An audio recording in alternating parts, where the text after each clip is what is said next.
Bharatanatyam dancer, and the dance she's doing today is Breathless, and is by a famous singer Shankar Mahadevan.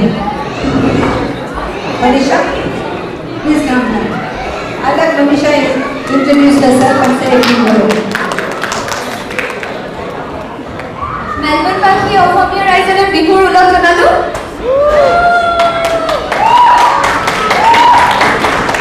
মোৰ বহাগৰ প্ৰথম দিনতে ইমান ধুনীয়া সাংস্কৃতিক সন্ধিয়া দেখি এনেকুৱা লাগিছে বিহু বছৰটো খুব ভাল যাব। আৰু মই আজি যিটো পাৰফৰ্ম কৰিব ওলাইছো এইটো হৈছে শংকৰ মহাদেৱনৰ masterpiece. It's a constant 6 minutes song with only one pause in between. The singer has sang the song without any pause. And this is a depiction of life. This song is basically a story. Samturtu eta story ko hoichitu our life is full of ups and downs, and every downturn in our life makes us more stronger. That's what is the message of this song today. And this song is again expressed in the medium of love. মই আশা কৰিছো আপোনালোক সবে এইটো উপভোগ কৰিব। Thank you.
sing a dance like this.